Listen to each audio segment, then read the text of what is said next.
जी, अस्सलाम वालेकुम नाज़रीन। 1 मार्च 2024 और हंगरी बुडापेस्ट से हम बराह रास्त आपके साथ मौजूद हैं और मेरे साथ मौजूद हैं ज़ाहिद महमूद कश्मीरी साहब। बहुत-बहुत शुक्रिया जी आपने वक़्त निकाला।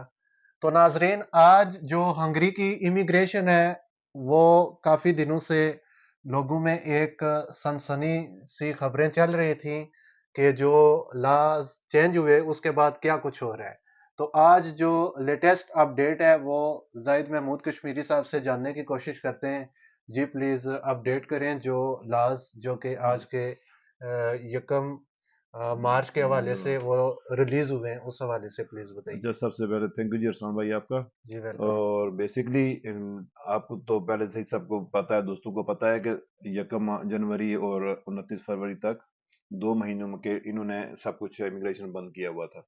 कुछ कोई भी काम नहीं कर रहे थे क्योंकि अभी इन्होंने नए नए लॉ इम्प्लीमेंट करने थे। जी से एक तो ये था। दूसरा, इन्होंने अभी आज पहला दिन है मार्च का, और आज से ही इन्होंने सारे लॉ हकीकत में ही चेंज कर दिए हैं। और उसके बहुत लंबे हैं वैसे तो, बहुत सिस्टम लंबा है। कम से कम 300 जॉबें ऐसी हैं जिनके जिनके समझने के बाहर से बंदा भी नहीं बुला सकते, जी जी। वीजा भी नहीं करवा सकते, और यहाँ पे भी वो फॉरेनर काम नहीं कर सकते। वो सिर्फ और सिर्फ हंगरियन के लिए है। वो प्लीज़ इसमें बताएं कि ये उसमें वो हम जाबें हैं कौन जी जी, कौन सी अच्छा, जो उसमें मैं। हम जी मोटी मोटी जो चीजें हैं ना, जी उसमें जी। हम मैंने कुछ, क्योंकि आज सब कुछ नया था तो इसलिए मैंने कुछ पॉइंट्स आपने नोट लिखे किए हैं। हुए जी हैं जी। साथ, इसलिए ताकि ये मैं तो सब ज़रूरी है कुछ जी। अच्छा, इसमें यह है कि हंगरी गवर्नमेंट ने तमाम लॉन्ग टर्म वीजा, यानी कि ये जो पहले भी डी कैटेगरी के वीजे थे, जी जी। वो एप्लीकेशन उनकी बंद करके रखी हुई थी 2 महीने, और आज से वो शुरू कर दी है। सिर्फ स्टूडेंट के लिए थोड़ा सा वो था, फरवरी में उनके लिए थी। और नया कानून जो इन्होंने ना वेबसाइट पे भी अपडेट कर दिया है। हंगरीन वेबसाइट जो है, इनकी दो वेबसाइट है हंगरीन की, जी जी। गवर्नमेंट ऑफ हंगरी की दो वेबसाइटें हैं, और इसके अलावा हंगरी के अंदर भी जो चलती है न्यूज़ पेपर, उन पे भी अपडेट है। आप उस पे भी चेक कर सकते हैं। और उसके अलावा और भी जो हंगरी के अंदर जो और छोटे मोटे हैं ना चैनल, उन्होंने भी दिखाई है काफी ज्यादा। जी जी। और यहाँ तक बात आ रही है अपॉइंटमेंट लेने की, अभी अपॉइंटमेंट खुल जाएंगी, और आप वीएफएस से हो सकता है, और या तो आपकी कंपनी वो अपॉइंटमेंट ले, या आप ईमेल से भी अपॉइंटमेंट ले सकते हैं। जी जी। अच्छा ये ये एक चीज़ और भी ये क्लियर करते चलें कि पहले होता था कि कोई भी ले सकता था अपॉइंटमेंट, अब ये कंपनी ही करेगी। ये अभी वीएफएस के थ्रू ही होगा, और या हम्म कंपनी ईमेल करेगी। हम्म। ठीक है, या कंपनी का जो मालिक होता है या लॉयर होता है उनका, तो उनके पास पावर ऑफ अटॉर्नी होता है, तो वो करते हैं, वो अपॉइंटमेंट लेते सही। हैं। जी सही। एक वो होता है, वो तो आज से वो खुल गया है, तो आहिस्ता आहिस्ता उसकी मजीद इन्फॉर्मेशन आती जाएगी, तो हम आपको बताते जाएंगे। एक जो बहुत शोर डाला हुआ था कि गेस्ट वर्कर वापस जाएंगे नहीं नहीं, आएंगे, वो इस वो हवाले से वो क्या। इस तरह का कुछ भी नहीं, कोई सीन अभी हम्म। उसमें कोई सीन ऐसा नहीं है अभी। जी जी। गेस्ट वर्कर का ऐसा कोई सीन नहीं है हम्म। कि वो कोई वापस जाएगा।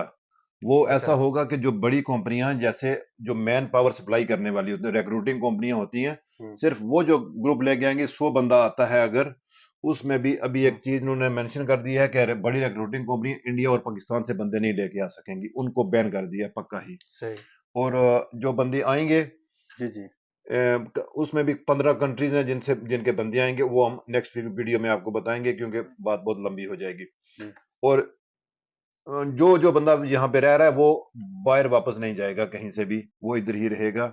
यानी कि कोई बंदे कहते हैं कि यहाँ से हम कंट्री छोड़ना पड़ेगी, तो हम्म। वो कंट्री छोड़ना नहीं पड़ेगी, वो इधर ही रहेगा। और उसके बाद खास करके जो इन्होंने लॉ बनाया है, उसमें जो हंगरियन लोग काम करेंगे, जी जी। स्पेसिफिक उनमें 300 हैं टोटल जो जॉबें हैं, जो उनके लिए, वो हमने एक पहले भी वीडियो की थी, उसमें भी कुछ ना कुछ हमने बताया था। सही। लेकिन अभी जो इन्होंने उस पर इम्प्लीमेंट कर दिया है, अभी वो सिर्फ हंगरी नहीं कर सकते हैं उसमें, ना तो वीजा किसी का रिन्यू होगा, जी और जी। ना कोई बंदा उस पर आएगा। जितनी भी हंगरी के अंदर कंपनियां, उनमें मैनेजर, जनरल मैनेजर हो गया, और हेड जो ऑफ जो डिपार्टमेंट होगी। हेड ऑफ डिपार्टमेंट हो गया, आईटी हम्म सेक्शन में लॉयर हो गया, जज हो गए, सोशल वर्कर्स हो गए, मशीनें जो जो रन करते हैं वो हो गए, हम्म। तंबाकू फैक्ट्री, डॉक्टर, बैंक, फार्मेसी, इस तरह के जितने भी हैं कंपनी हैं, वो सब कुछ हंगरीन ही करेंगे। और जो आईटी के साथ साथ जो इंजीनियरिंग की मेन जितनी भी आ, जॉब्स थी, वो भी वो उन, सॉफ्टवेयर इंजीनियर दूसरा लेकिन तीसरा वो भी सब वो वो उनके ही लिए करेंगे। उनके लिए करें, जी जी। लेकिन आईटी में उन्होंने ये रखा है कि आईटी के लोग जो हैं वो बाहर से भी लेंगे, और आईटी के बंदों को हम्म। एक तो वीजा होता है जैसे गेस्ट वर्कर वीजा, और एक हंगरियन वीजा भी अभी नया इन्होंने, जो मैं आपको बताता हूँ उसका भी आगे चल के, अच्छा अच्छा। उसको हंगरियन कार्ड कहते हैं। अभी वो भी इन्होंने इंट्रोड्यूस करवाया है। जो ठीक जो है। वो बंदे होंगे वो हंगरियन कार्ड लेंगे, सही। वो एज ए गेस्ट वर्कर नहीं होंगे, वो हंगरियन कार्ड के जरिए काम करेंगे और वो भी 3 साल के बाद पीआर अप्लाई कर सकेंगे और उस तरह वो उनका नॉर्मल चलेगा। उसके बाद उन्होंने दूसरा ये किया है कि गेस्ट वर्कर और नॉर्मल वर्कर जो कंफ्यूजन था ना, वो अभी अभी भी बरकरार है, क्योंकि वो अभी खत्म नहीं हुआ। हम्म। अभी उसका जो नया लॉ उसमें अभी वो उन्होंने दिखाई नहीं दे रहा अभी तक।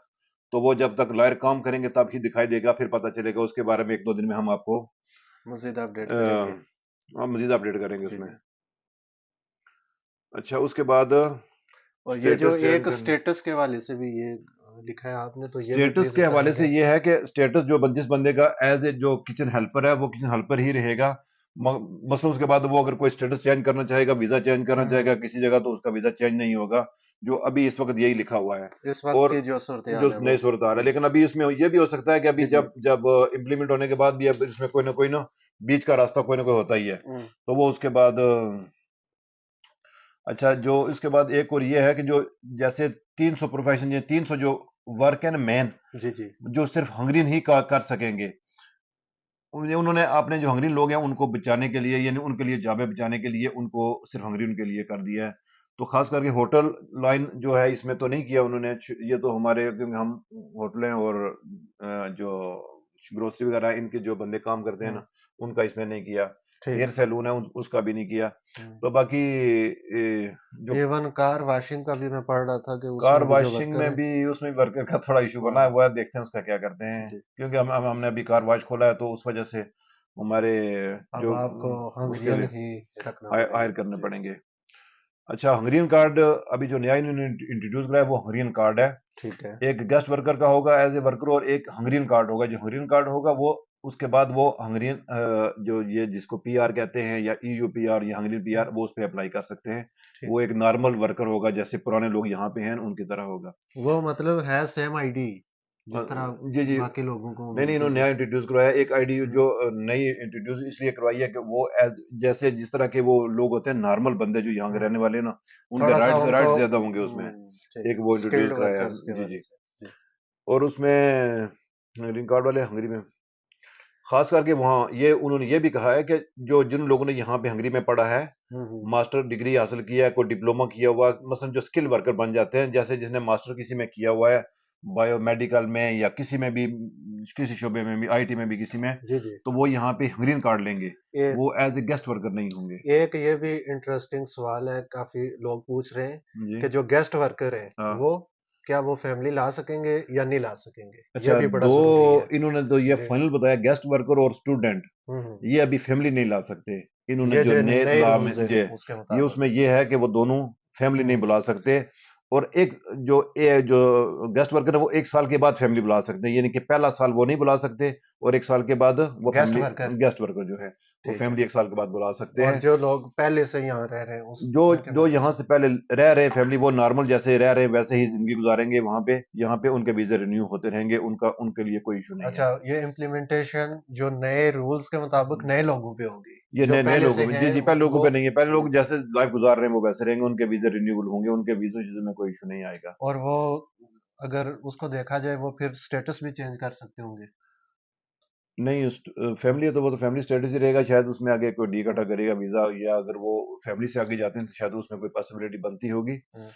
और एक और इन्होंने लॉ जो अपडेट किया है वो ये है कि जो लोग 2025 से इन्होंने नया ये रूल निकाला कि जो 2025 से जो जो बंदा पीआर अप्लाई करेगा उसके लिए हंगरीन लैंग्वेज हम्म। लाजमी हो गई है।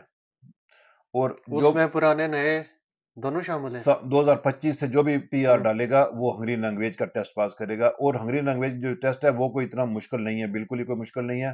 जी जी। उसमें थोड़े से सवाल होते हैं, खास करके उसमें यही होता है कि हंगरी कब से है, उसमें हंगरी का कल्चर कैसा है, हंगरी नेटो में कब गया, हंगरी का पैसे जो अच्छा। है, मनी करेंसी कौन सी है, हंगरी के कौन से ठीक कितने ठीक। हैं, ये स्टेटें कितनी हैं, ये जो इनके बेसिक है ना, सिर्फ वही देखते हैं। उसमें होते हैं क्वेश्चन सारे, क्योंकि मैंने 2014 में वो पास किया हुआ है। बहुत अच्छा। और उसमें कोई इतना बड़ा एटम बम नहीं है कि वो नहीं पास हो, वो हर बंदा ही पास कर सकता है, वो नॉर्मल चीज है।